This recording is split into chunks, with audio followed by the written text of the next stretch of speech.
السلام علیکم ناظرین، تھنک ٹینک کے ساتھ میں ہوں سید عائشہ ناز، ایاز امیر صاحب، سلمان غنی صاحب، پروفیسر ڈاکٹر حسن عسکری صاحب اور خاور کھمن ہمارے ساتھ پروگرام میں حسب معمول موجود ہیں۔ اور جیسے کہ آپ ہیڈ لائنز میں بھی اور پروگرامز میں بھی جان رہے ہیں کہ ملتان کے جلسے کو لے کر صورتحال گھمبیر ہوتی جا رہی ہے۔ پیپلز پارٹی کا یوم تاسیس ہے، اس کی وجہ سے اس جلسے کا انعقاد تو پیپلز پارٹی کی ضد بن چکا ہے اور اس پر یہ گرفتاریاں، مولانا نے آج یہ کہا گفتگو کرتے ہوئے کہ اگر ڈنڈا استعمال کیا جاتا ہے تو جو کارکن ہیں ان کو بھی ڈنڈے کے استعمال کی اجازت ہے۔ تو سچویشن جو ہے وہ اس طرح کی ڈیولپ ہو رہی ہے کہ انتظامیہ نے وہاں جلسہ گاہ کا کنٹرول سنبھال لیا ہے اور حکومت کا یہ ارادہ ہے کہ جلسے کی اجازت نہیں دی جائے گی۔ بتایا جا رہا ہے کہ کچھ مقامات کو سیل بھی کیا جا رہا ہے۔ اچھا ایاز صاحب، وزیر اعظم بھی یہ کہہ رہے ہیں کہ کورونا کے دوران ہمارا مقابلہ ایک ایسی قیادت کے ساتھ ہے جو کہ کبھی کسی جمہوری جدوجہد کا حصہ نہیں رہی۔ یہ سچویشن بھی آپ کو الارمنگ دکھائی نہیں دے رہی؟ اور اگر باقی شہروں میں جلسے نہیں روکے گئے تو ملتان جلسے کو روکنے پر اتنی توانائی کیوں صرف کی جا رہی ہے آپ کے خیال میں؟ پہلے تو میں آپ کے ڈرامائی انداز کو خراج تحسین پیش کرنا چاہتا ہوں، بہت ہی خوبصورت۔ آپ کے الفاظ سے ایسے پتہ چلتا ہے، گمان یہ گزرتا ہے کہ خانہ جنگی کا میدان جو ہے بالکل سٹیج سج رہا ہے اور بس تھوڑی سی تیلی لگانے کی وہ ہے، اور یہاں پہ پاکستان اس آگ کی لپیٹ میں پورا ملک آ جائے گا اس ملتان کی وہ سے۔ جلسے ہوتے رہیں گے، نہیں ہوں گے۔ میں صرف یہ آپ کی ہمیں تھوڑا سا غور کرنا چاہیے کہ مین پرابلم جو ہے یہ جلسوں کے پیچھے، پی ڈی ایم کی جو کیمپین موومنٹ ہے، اس کے پیچھے مسئلہ کیا ہے؟ پی ڈی ایم یہ کہتی ہے، اس کی استدعا یہ ہے کہ اسٹیبلشمنٹ، ادارے کہیں، فوج کہیں، وہ سیاست میں انٹرفیئر کرتی رہی ہے، اس کو بند ہونا چاہیے۔ حکومتیں گئیں، یہاں پہ آمریتیں بھی پاکستان میں آئیں، لیکن اگر ہم یہ دیکھ لیں کہ مداخلت ہوئی نہ ہوئی، اس سے پالیسی، کون سی پالیسی جو ہے جو کہ سویلین حکومتیں چلانا چاہتی تھیں، نافذ کرنا چاہتی تھیں، ان کا ادراک نہ ہو سکا اور وہ رک گئے۔ آصف علی زرداری صاحب نے جب دوسری بار بینظیر بھٹو وزیر اعظم بنی، پاور پالیسی بنائی جو اب تک ملک و قوم کے گردن کا توق بنی ہوئی ہے، اس کے بعد بھی آئیں، لیکن بنیاد وہ والی پالیسی جو شاہد حسن خان ان کے تھے ایڈوائزر، اس نے وہ بنائی تھی۔ اسٹیبلشمنٹ نے کون سا روکا، کون سا نہیں روکا؟ بغیر اجازت کے کارگل کی مہم جوئی شروع کی گئی، اس میں کوئی شک نہیں ہے، یہ اب تاریخ کا حصہ بن چکی ہے۔ لیکن جب بریفنگ ہوتی ہے، وزیر اعظم کو دی جاتی ہے اوجری کیمپ میں کہ بھائی یہ ایسے ایسے ہو رہا ہے، بھائی روکنا تو ان کو تب چاہیے تب وہاں پہ کوئی نہیں ہے۔ پوچھا وہاں جا رہا ہے کہ سری نگر پہنچ جائیں گے تو ٹھیک ہے، دعا کریں جی، یہ ہسٹوریکل ریکارڈ ہے۔ وہاں پہ جو پارٹیسپنٹس ہیں، ایک آدمی نے، مرحوم صرف ہمارے چکوال کے مجید ملک تھے، انہوں نے کہا تھا یہ آپ کیا کر رہے ہیں۔ باقی حکومت بشمول نواز شریف صاحب کوئی ایک اعتراض نہیں اٹھایا تھا۔ اور آپ کئی پالیسیز آپ دیکھ لیں، یہاں پہ جو پرابلم شروع ہوئے ہیں، جو آپ وہ باقی تاریخ کو چھوڑ دیں، وہ راحیل شریف اور نواز شریف کے دور میں وہاں سے شروع ہوئے تھے، لیکن اس کا بنیاد رکھی گئی جب ٹیررزم پہ ٹیررزم پورے ملک پہ چھایا ہوا تھا، دھماکوں سے ملک لرز رہا تھا اور حکومت کے پاس کوئی پالیسی نہیں تھی۔ فوج نے شروع کی وزیرستان میں، اس کے بعد وہاں پہ کراچی میں شروع کی۔ فوج کا پلڑا جو ہے وہ بھاری ہو گیا، اوپر آ گیا، سیویلینز وہاں پہ نیچے ہو گئے۔ ڈان لیکس بعد میں آئی، ڈان لیکس وجہ نہیں ہے، وہ تو ایک ضمنی فروئی بات تھی، وہ ایک شرارت تھی، لیکن اس سے وہ حالات خراب ہوئے۔ تو دیکھنا یہ چاہیے، آج جو ہے آپ یہاں پہ جمہوریتیں بھی رہی ہیں، میں اب کیا کہوں، وہ ایک بیچارہ وہ ہاتھی جو ہے اسلام آباد زو کا، وہ تو ہم سے سنبھالا نہ گیا۔ ہماری عجیب ایٹمی طاقت ہے۔ شری لنکا ایک ضیاء الحق کے زمانے میں وہ بیچارہ چھوٹا سا ننھا آپ نے اس زو میں نہیں دیکھا، میں نے اس ہاتھی کی حالت وہاں دیکھی ہے۔ وہ پورا دن اس کی وہ سنگلی تھی بیٹھی ہوتی، ایسے جھوم رہا ہوتا تھا وہ اپنی اس اضطراب میں، اپنی وہ تڑپ میں۔ ہم دیکھیں، نارتھ کوریا ہے، نارتھ کوریا بیکورڈ ہے، یہ ہے، کوئی وہاں نہیں جاتا۔ انہوں نے اپنا جو کیپٹل ہے پیونگ یانگ، اس کو ایک ماڈل سٹی بنایا ہوا ہے. وہاں کی ٹرانسپورٹ, وہاں کے ہوٹلز, وہاں کی زوز, وہاں کا بیلے, وہاں کا میوزک, وہاں کا یہ مطلب کیسا یہ ملک ہے. یہ جو میں اور کوئی زیادہ بات نہیں کروں گا, ایک چڑیا گھر اسلام آباد میں ہم ٹھیک طرح نہیں چلا سکے. یہ جو ہے اسلامی مملکت کا دارالحکومت, اس میں سالڈ ویسٹ ڈسپوزل کا آج تک کوئی سسٹم نہیں ہے. اسلام آباد کو بنے ہوئے اس کی بنیاد رکھے ہوئے پتہ نہیں کتنے سال ہو گئے ہیں. تو اس میں آپ بتائیے کہ اسٹیبلشمنٹ اور فلانا اور سویلین بالادستی بھی رہی ہے, حکومتیں بھی آئی ہیں, یہ مسائل تو ان سے حل نہیں ہوئے. دفاعی پالیسیز چھوڑ کے, فورن پالیسی چھوڑ کے, باقی کامرس, ٹریڈ, پیسے رقوم کی منتقلی لندن ہوتی رہی یا کہیں اور ہوتی رہی, کسی نے روکا. ایسا ہی کوئی گھات لگا کے بیٹھ گئے کہ آپ یہ نہیں لے کے جا سکتے. تو کیسی پیسی باتیں. تو ملتان کا جلسہ ہوگا نہیں ہوگا, لیکن یہ بنیادی مسائل تو وہاں اپنی جگہ موجود رہیں. اچھا, وہاں پر جو اس وقت کارروائی کی جا رہی ہے اس کو لے کے تو بلاول ٹویٹ کر رہے ہیں کہ کوفے کی سیاست کے ساتھ مدینے کی ریاست بنانے کی بات کیسے کی جا سکتی ہے. یا صاحب آپ مصروف رہے, آپ نے دیکھا بھی نہیں کہ میڈیا کو بہت کوریج, جو جلسہ ملتان جلسہ ہے اس کی کوریج میں اضافہ ہو گیا. اگر جیسے باقی شہروں میں جلسے ہوتے رہے اسی طرح حکومت ڈیل کرتی تو شاید اتنی توجہ نہ ملتی. اس پر تو پاکستان تحریک انصاف کے اندر بھی ہے اختلاف, لیکن وہ ایاز صاحب جو بنیاد کو چیلنج کر رہے ہیں پی ڈی ایم کی تحریک کی, کون سی ایسی پالیسی ہے سول حکومت کی جس کے رستے میں کوئی ماضی میں رکاوٹ رہا؟ سلمان صاحب دیکھیں, بڑا سنجیدہ نقطہ ہے جو انہوں نے اٹھایا ہے کہ آخر کون سی ایسی وجوہات ہوتی ہیں جس کی وجہ سے کنفیوژن طاری ہوتا ہے. لیکن وہ جو مثالیں دے رہے تھے انہوں نے اس میں کارگل کا ذکر بھی کیا اور بعد میں جو دہشت گردی کے خلاف جنگ. جب ہم یہ کہتے ہیں کہ پاکستان کے اندر ایک نمائندہ حکومت جو ہے وہ وجود میں آئی ہے, اور جو نمائندہ حکومت ہوتی ہے بنیادی فیصلے ان نمائندہ حکومتوں نے کرنے ہوتے ہیں, اور حکومتوں کی پالیسی اور حکومتوں کے فیصلوں پہ عمل درآمد ادارے کرتے ہیں. اب تھوڑی سی انہوں نے بیچ میں تفریق کی کہ جی وہ دہشت گردی کے خلاف جنگ میں فوج کا پلڑا بھاری رہا. فوج ہمیں بڑی محترم ہے, اس میں کوئی شک نہیں کہ پاکستان کی سرحدوں کے تحفظ کے حوالے سے, دہشت گردی کے سدباب کے حوالے سے, پاکستان میں لا اینڈ آرڈر کے حوالے سے انہوں نے اپنا رول ادا کیا ہے. لیکن بنیادی فیصلے جو ہیں وہ حکومتیں ہی کرتی ہیں اور اس کے بعد ادارے ان پہ عمل درآمد کرتے ہیں. کنفیوژن تبھی پیدا ہوتی ہے کہ آج اگر یہ کہیں کہ جی یہ کریڈٹ فوج کا تھا, یہ حکومت کا تھا, تو بات انہوں نے بڑی درست کی ہے. اور یہی تو کنفیوژن طاری ہوئی ہے کہ اگر پاکستان کے اندر ایک نمائندہ حکومت یقینی بن جاتی ہے تو پھر نمائندہ حکومتوں کو اختیار بھی ہونا چاہیے. پھر پرائم منسٹر کو یہ نہیں کہنا چاہیے کہ میرے پہ فوج کا کوئی دباؤ نہیں ہے. بات یہ کہ دباؤ ہونا ہی نہیں چاہیے. آخر یہ بات کس نے کہی ہے اور ان کو وضاحت کی ضرورت کیوں پیش آتی ہے؟ دیکھیں عائشہ, میں سمجھتا ہوں کہ بنیادی بات یہ ہے کہ جب حکومتیں وجود میں آتی ہیں, اگر حکومتیں جس بنیاد پر وجود میں آتی ہیں کہ وہ اپنا ایک منشور پیش کرتی ہیں, اپنا ایک پروگرام لے کے آتی ہیں کہ ہم ان ایشوز پہ یہ کام کریں گے, اور اگر آ کر وہ اپنی اس پالیسیز, اس منشور اور پروگرام کے مطابق وہ ڈیلیور کرتی نظر آئیں, تو پھر اپوزیشن کو جرت نہیں ہوتی کہ وہ پاکستان کے اندر اس طرح کی صورتحال طاری کرے جو اس وقت ملتان کے اندر طاری ہے. مجھے نہیں سمجھ آئی کہ اگر ملتان کے آپ نے ایک پوری کمپین چلائی کہ جی کرونا کی وجہ سے اتنی اموات ہوئی ہیں, اس کے اثرات بڑے خوفناک ہیں, بڑے خطرات ہیں, بڑے خدشات ہیں, تو آج ہی سراج الحق صاحب نے بھی بہت بڑا جلسہ کیا ہے, تو وہاں پر یہ ایشو کیوں نہیں بنا؟ کل ایک جلسہ وہاں پر پرسوں سکھر میں بھی 350 لوگوں کا اسد عمر صاحب نے کیا. پالیسی جب بھی آپ بناتے ہیں اس میں سے جب تک آپ اپنا رول ڈیفائن نہ کریں, کہ اگر آپ دیکھ لیں کہ سراج الحق صاحب کا ہمارا ٹی وی پہ چل رہا ہے وہ جلسہ, باقی جو چینلز پہ بھی چل رہا ہے, کہ جب آپ نے پالیسی بنا دی ہے تو پھر آپ انہیں کرنے دیتے جلسہ. اور آپ تو یہ کہہ رہے تھے کہ پی ڈی ایم کو عوام نے مسرد کر دیا, تو ایک دفعہ لوگوں کو پتہ چل جانا چاہیے کہ اگر وہ عوام کی اس تشویش پہ کا ادراک نہیں رکھتے تو لوگ انہیں مسرد کر دیں گے. کہ اس وقت سارے ترجمان یہ نہیں بتا رہے کہ جی کرونا کی صورتحال کی وجہ سے کیا ہے, وہ یہ کرونا کو اپوزیشن کے ساتھ منسلک کر رہے ہیں. دیکھیں کرونا بھی ایک بہت بڑا چیلنج ہے اور اپوزیشن کا بھی چیلنج ہے. آپ یہ کیس پیش کریں کہ جی ہم نے کرونا کے سدباب کے لیے کیا کیا اقدامات کیے ہیں, وہ اس کو سبوتاژ کر رہے ہیں, تو انہیں گندا ہونے دیں.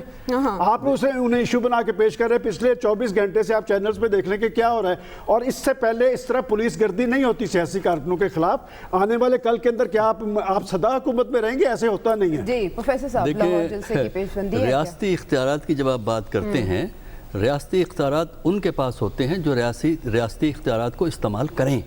یہ کہنا کہ ہم حکومت ہیں اور بس ہمیں کچھ نہ کہا جائے، بھائی آپ کی سب سے بڑی ٹریجڈی یہ ہے کہ چونکہ ہماری جو پولیٹیکل فورسز ہیں وہ ایک دوسرے کے اتنے درپے ہوتی ہیں، گورنمنٹ ہو کسی بھی حد اپوزیشن تک ہو، جاتی ہیں اس کہ کے خلاف۔ وہ دوسرے کو خراب کرنے کے لیے کسی حد تک جائیں گے تو کیا نتیجہ ہوگا اس کیا کا؟ نتیجہ ہوگا؟ اس کا نتیجہ ہوگا ادارے مضبوط ہوں گے۔ وجہ یہ ہے کہ جب آج دیکھیں آج حکومت کوئی کام کرے اپوزیشن اس کی مخالفت کرے گی، اپوزیشن کچھ کہے گی حکومت اس میں کیڑے ڈال دے گی۔ اس کا مطلب یہ ہے کہ جب تک پولیٹیکل فورسز ایک منیمم کانسنسس سے ڈس ایگریمنٹ کے باوجود ایک رضامندی سے کام نہیں کریں گی، ان کی حیثیت جو ہے وہ مضبوط نہیں ہوگی۔ فرض کیجئے اگر میں نے یہ دیکھنا ہے کہ حکومت میں کیڑے ڈالنے ہیں تو کوئی مسئلہ نہیں میرے لیے، اپوزیشن کی تقریریں اٹھا لوں، مل جاتے ہیں۔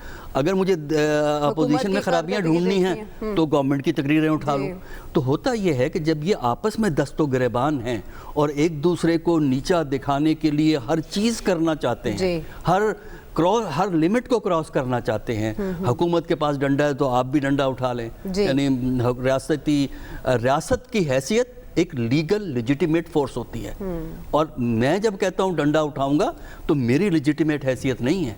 یہ ذرا مولانا صاحب کو پتہ ہونا چاہیے۔ تو اس پہ کوئی مقدمہ کوئی نہیں، مقدمے کی ضرورت نہیں ہے، وہ اور مسئلے کھڑے ہو جاتے ہیں، لیکن یہ احساس دلوانا۔ دوسرا یہ ہے کہ اگر کورونا سے حالات بگڑتے ہیں، جس کا کہ ہمارا خیال ہے کہ جلسوں سے بگڑیں گے، تو بلیم پھر گورنمنٹ پہ آتا ہے۔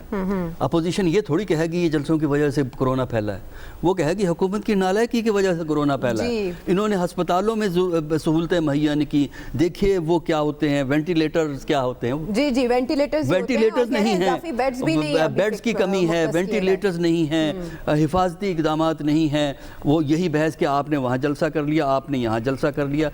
یہ جو باتیں اگر چلیں گی تو آپ اپنے آپ کو ایکسپوز کر رہے ہیں، اپنی ویکنیسز اور اپنی خرابیاں بتا رہے ہیں۔ فائدہ کن کو ہوگا؟ آپ خود ہی فیصلہ کر لیں نا، فائدہ کن کو ہوگا؟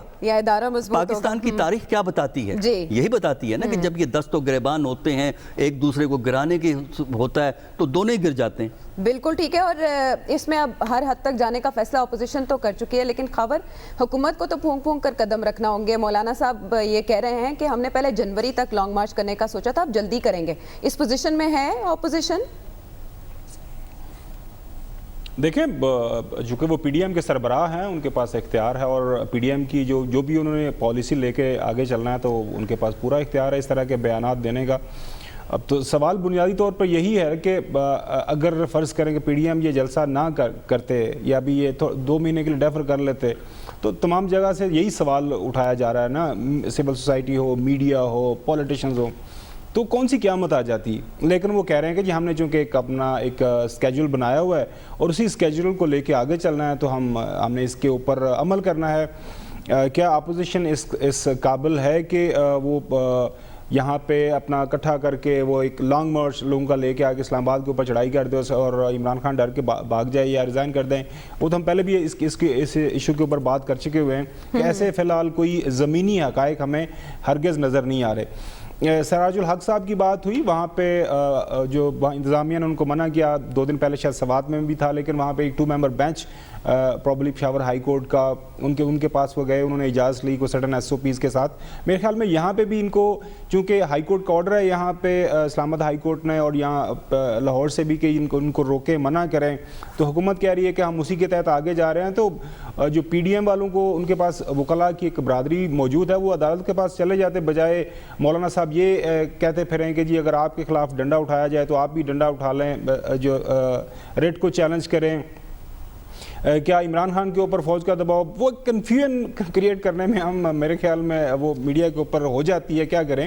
ان سے پوچھا گیا ہے کہ آپ کے اوپر دباؤ ہے، انہوں نے کہا جی میرے اوپر تو کوئی دباؤ نہیں ہے، جب دباؤ ہوگا تو بتا دوں گا۔ ماضی کے اندر ہم نے دیکھا ہے کہ حکومتیں یوسف رضا گیلانی ہوں، نواز شریف صاحب ہوں، وہ کہتے رہے کہ جی ہم تو کرنا چاہتے ہیں لیکن ہمیں فوج نہیں کرنے دیتی۔ اگر عمران خان کہہ رہے کہ جی میرے کے اوپر فوج کا کوئی دباؤ نہیں تو اچھی بات ہے، کل کلاں کو یہ بہانہ تو نہیں لیں گے ہمارے سامنے کہ جی میں فوج کے کہنے پہ میں نے یہ کیا اور فوج نے مجھے بالکل اندھیرے میں رکھا کسی پالیسی کے حوالے سے۔ وہ کہہ رہے ہیں کہ جی میں تمام جو کام ہے میرے ہیں, میرے پی ٹی آئی کی طرف سے جو میرے منشور کا حصہ تھا, میری فورن پالیسی ہو, ملک کے اندر جو بھی میں کام کرنا چاہتا ہوں, فوج مجھے مدد کر رہی ہے, فوج میرے راستے میں کوئی روڑے نہیں اٹکا رہی. تو ایسے میں کامیابیاں بھی غیر معمولی ہونی چاہیے تھی. اگر غیر معمولی صورتحال ہے خاور, تو حکومت کے کریڈٹ پہ کامیابیاں بھی غیر معمولی ہونی چاہیے تھی اگر ایک پیج پر ہیں اور ایک پیج اتنا مضبوط ہے. دیکھیں یہ تو ایک سبجیکٹو سی ڈسکشن ہے. غیر معمولی کامیابی وہ آپ کی نظر میں ہو سکتا ہے نہ ہو, کسی کی نظر میں ہو. حکومت یہ کہتی ہے, میں حکومت کی طرف سے بات کر رہا ہوں, کہ انہوں نے ایران جو انڈیا کے ساتھ ایک میرے خیال میں بھرپور ان کو للکار کے جنگ لڑی, جنگ تھی اس دن واقعی, وہ آپ نے ان کے طیارے گرائے اور اس کے بعد آپ نے اچھا خاصا دنیا کے سامنے آپ نے آپ کو ثابت کیا کہ ہم ایک افیکٹو ہماری جو ملٹری مشین ہے. کووڈ پہ بھی ابھی تک تو کامیابی رہی, ساری دنیا نے آپ کی تعریفیں کی, اور اس پہ بھی میرے خیال میں جو حکومت, اللہ کرے یہ سیکنڈ ویو بھی نکل جائے بغیر ہمیں کوئی بڑا نقصان پہنچائے, تو یہ بھی حکومت کی بڑی کامیابی ہے. لیکن میری نظر میں عائشہ, یہ ہمارے سیاستدانوں کو جو سوچنے والی بات ہے نا, آج ہی دوپہر میں ایک میٹنگ ہوئی ہے ISI ہیڈ کوارٹرز کے اندر, جو پریس ریلیز ہمارے سامنے آئی ہے اس میں تو انٹرنل اور ایکسٹرنل سیکورٹی کے ایشوز ہیں, لیکن جو ہماری اطلاعات ہیں, ہمارے جو علاقے کے اندر, ریجن کے اندر جو حالات کافی غیر معمول کے مطابق آگے بڑھ رہے ہیں. ایران کے اندر آپ نے دیکھا ان کا جو نیوکلیر بام کا فادر تھا, اس کی جو ہم نے کل دیکھا ان کو مرڈر کر دیا گیا. جو ہے ٹرمپ صاحب ایڈوائز لے رہے ہیں اپنے قریبی لوگوں سے, خاص طور پر فوجیوں سے, کہ کیا میں ایران کے ساتھ کوئی جنگ کر سکتا ہوں. اوپر سے سعودی عربیہ کی جو ملاقات ان کے جو ہوئی وہاں پہ شہزادے کی, ویسے تو انہوں نے ڈینائی کیا, لیکن کافی اخبارات کے اندر خبر یہی کہ ملاقات ہوئی, اسرائیل کو ماننا یا نہیں ماننا. تو وہ خدا نخواستہ کل کو یہ غیر معمولی حالات ہوتے ہیں, اور ٹرمپ کے جانے سے پہلے ہمارے خطے کے اندر کوئی چیز ہوتی ہے تو ہمارے اوپر بڑے اثرات آئیں گے. خدا نخواستہ اس طرح کی کوئی غیر معمولی صورتحال ایسٹرن ویسٹرن بارڈر کے اندر یا ملک کے اندر ہو جاتی ہے, تو یہ دھرنے بھی ادھر رہ جائیں گے, جلسہ جلوس بھی ادھر رہ جائیں گے. میرے خیال میں ہمارے سیاستدانوں کو تھوڑا سا سوچ بچار کرنی چاہیے. لیکن وہی بات آ جاتی ہے نا ایاسا والی, کہ کیا کریں, ہمارے سامنے اب ایشو یہ ہے کہ یہ انہوں نے ایشو کیا ہوا ہے اور بحالت مجبوری ہمیں ان کے اوپر بات کرنا پڑتی ہے. ویسے کوئی ضرورت نہیں ہے ان حالات میں ان جلسے جلوسوں کی, ضرورت نہیں ہے ان حالات میں ان جلسے جلوسوں کی. یہ خاور کا آرگیومنٹ ہے. اس کے ساتھ ساتھ خاور نے جو ریجنل چینجز کے حوالے سے نقشہ کھینچا, وہ کتنی اہم ہے, سیاسی قیادت کو اس کا ادراک ہے یا نہیں. بریک کے بعد واپس آ کے اس پہ بات کرتے ہیں.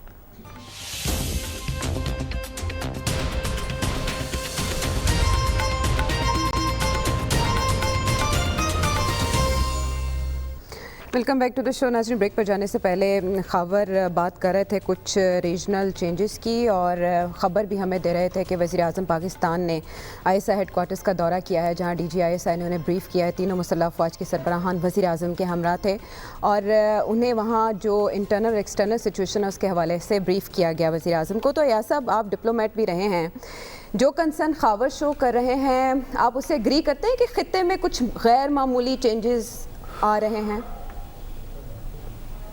نہیں, دیکھیں, خطرناک صورتحال وہاں بھی ہے, ہندوستان کے ساتھ ہے, کشمیر میں ہے, ہندوستان اور چین کا ہے. یہ ہمارے سامنے چیزیں ہیں. افغانستان کا جو مسئلہ ہے وہ سلگتی ہوئی کیا بھڑکتی ہوئی آگ ہے. یہ سارے سچویشن ہیں. لیکن میں ایک چیز کہنا چاہتا ہوں, یہ جو ایران کا جو سانحہ ہوا ہے, جو ان کا ٹاپ سائنٹسٹ جو تھا وہ جو مارا گیا, آپ دیکھیں تو صحیح, ایران جو ہے یہ کوئی ڈھیلی ڈھالی ریاست نہیں ہے. اس میں وہ جو اسلامی جو ایک وہ سوچ ہے, اور جو رژیم جس قسم کی ہے, سخت قسم کی وہ رژیم ہے, اس میں آپ نہ ڈائسنٹ کر سکتے ہیں نہ کچھ اور کر سکتے ہیں. یہ پہلا ایرانی سائنٹسٹ نہیں ہے جس کا قتل ہوا ہے. کئی اور ہیں جن کا تہران کی شاہراہوں پہ قتل ہو چکا ہے. بھائی, آپ ان کو سیکیورٹی مہیا نہیں کر سکتے. اسرائیل نے تو اپنی دشمنی دکھانی ہے. اسرائیل تو کہتا ہے, اس کا ایک وہ ہے نصب العین ہے کہ ہم نے خطے میں کسی کو نیوکلیئر پاور نہیں بننے دینا. جب ایٹامک ری ایکٹر عراق کا بنا تھا صدام حسین کے دور میں, انہوں نے اس کو برباد کر دیا تھا. 2-3 سال پہلے شام میں کچھ ایک وہ فیسلٹی تھی, وہ ابھی تک کہیں وہ سینٹریفیوج وغیرہ تک نہیں پہنچے, تو انہوں نے کر کے برباد کر دی. ایران جیسے ملک میں وہ جا کے ایسی واردات کر سکتے ہیں. یہ ان کی اتنی دلیری نہیں ہے جتنی کہ کمزوری ایران کی ہے. ہمیں کم از کم ایک فخر ہونا چاہیے کہ ہم نے اپنے ایٹامک پروگرام کو پروٹیکٹ کیا,